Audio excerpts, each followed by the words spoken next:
No surprise to learn this week that our world's collective debt pile has mushroomed in this year 2020 to a new record high number.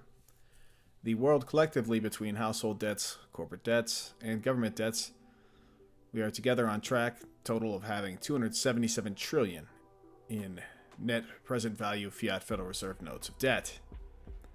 According to Reuters, the USA's share of this debt pile is about 80 trillion. To put these figures into context, the world's annual GDP, or gross domestic product, is about 80 trillion per year in revenues, not profits. Yet it outright owes over 3 times that amount currently.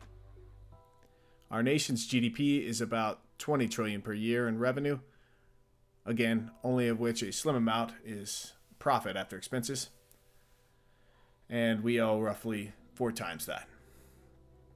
Of course, none of this takes into account the unfunded promise piles we have made along the way and only fractionally saved for, nor the massive stimulus and debt binge upcoming in 2021 and the years beyond. Safe to assume a large portion of these record-sized debts will default.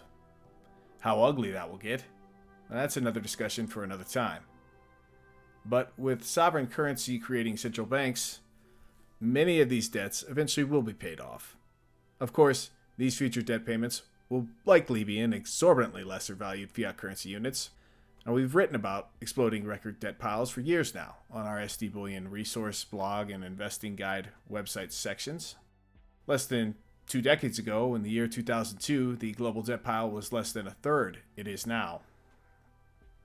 Virtually everywhere you look, debt to GDP ratios have gotten exorbitantly worse these last 2 decades. And there's no sign that this trend is going to change anytime soon. Now, we're not the only ones worried about this. Courtesy of CNBC today, here's the largest billionaire landowner in the United States explaining how this most likely is going to play out ahead. Talking about right now, we actually also spent some time talking about the current environment, given the virus, given the impact it's had on the economy, and how he's one of the wealthiest men in the country, the largest landowner, owns an enormous amount of the state of Maine and lumber and things of that nature. And I asked him, has the current environment and what's been done in terms of spending to deal with the relief that businesses have needed, has that changed the way he thinks about allocating capital? In my opinion, we've survived this because of enormous fiscal and monetary stimulus. And I've got to believe this will lead to devaluation of currencies, that hard assets, will increase in value in currency terms. I'm not sure I'm going to call this inflation, but it'll look like and feel like inflation. It's hard for me to believe that it won't be followed by a period of currency devaluation. So personally, I've been trying to invest or diversify into hard assets. I think things I've bought this last year, I've bought substantial interest in multifamily housing, primarily in the U.S., and I've bought irrigated farms because commodities were cheap and farms were at a low cycle in value, and I'd always wanted to have some irrigated farming, so now I'm growing potatoes. John Malone always surprises, doesn't he, Jim? But it's interesting to listen to him talk about his worries about a devalued currency and what. And by the way, we've got a lot more spending to come. At least many people hope there is more spending to come, given the period we're in right now and the aid that is potentially needed by small and medium-sized businesses, not to mention municipalities and states around the country. That is fascinating. Ag land. Yeah. I mean, remember, he already owns he owns timber. He's the largest single landowner in the United States of personal, private That's what landowner. you buy in hyperinflation. When you think there's hyperinflation. Yeah, it's funny because he didn't say he wanted to call it necessarily inflation, but he did believe fully in currency devaluation, which would essentially have that effect. Hello, this is James Anderson on behalf of SDBullion.com.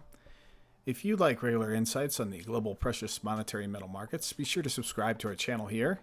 And as always, scroll down and smash the like button on our videos so that this algo bot will serve further like-minded savers our valuable condensed bullion market updates to come. As we begin this week discussing seemingly ever-expanding new record global debt levels, we're going to focus in as U.S. corporate balance sheet decimation on goes. This is the Russell 3000 index, the capitalization weighted stock market index, so the largest caps of companies like Apple have a much larger sway over the index than the tinier sized corporates. This stock index seeks to be a benchmark of the entire U.S. stock market. It measures the performance of the 3,000 largest publicly held companies incorporated in America, as measured by total market capitalization, and represents approximately 98% of the American public equity market. The problem currently is that about 1/6, or 500 or more, of these American corporate businesses can't even pay the interest on their debts with the current operations that they have ongoing. And that's even right now with near 5,000-year low interest rates running. Major companies like Boeing, Carnival, Delta, Exxon, and Macy's are in this group of 500 zombie firms. And they, since March 2020, have been taking on billions in fresh debts just to get by. How much longer are these potentially failing corporates going to be able to hold on? In this weak consumer spending environment, with household debts still at no-speed levels, how many more payment moratoriums, stimulus checks, and eventual further bailouts will be needed to keep cascading bankruptcies at bay? This next chart is a bit busy, so hang with me for a minute as I explain it. Real GDP growth is the golden colored line, and it's been lowered each economic cycle, signifying that the growing record debt levels are not productive in real terms. If you look, real compounding annual inflation in the 2010s was well higher than the measly less than 3% GDP we achieved. We could pretty much start calling the 2010s a lost decade. Well, especially for precious metals investors, the majority of it felt that way. Federal fund rates are again near zero, and given the record debt levels ongoing, it's unlikely to move up in the years to come. The S&P 500 has been ramped higher since the 2008 GFC, and likely next week I'll share with you a chart that shows the day versus night discrepancy, as it appears that much financial engineering has been propping up this index of late. Finally, the private central bank of the United States has been recently exploding its balance sheet, as you well know, only recently pausing a little bit, but it's still poking a bit higher of late. It's readying to blast off again in the coming years for many of the zombie debt-laden sectors we've been discussing here.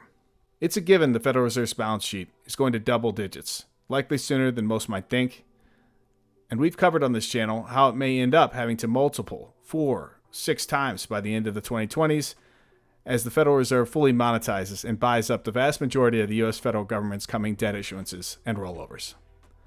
Of course, this is the 21st century fiat currency race to the base, so we're not the only ones blowing out our central bank's balance sheet, attempting to keep the fiat monetary system from falling apart. The Bank of Japan is ahead of the curve. They own about 60% of their ETF market, nearly 1/10 of their entire stock market, all in an effort to encourage risk-taking and inflation. European Central Bank, Bank of England, People's Bank of China, they're all forecasted to blow out their balance sheets further, as they also began injecting direct central bank digital currency systems to try and stoke price inflation and more easily debase our collectively expanding debt piles ongoing. Yet meanwhile, we have gold and silver, measured in fiat Federal Reserve note values, moving sideways to down as we begin to wind down the month of November. As we encroach on perhaps another massive COMEX delivery month for record size delivery year 2020 for both precious monetary metals, there are only a handful of trading days left before December stopped contracts and contract rollovers begin. Those that are looking for buy the price dip opportunities, you should keep your head on a swivel in the coming trading days and weeks.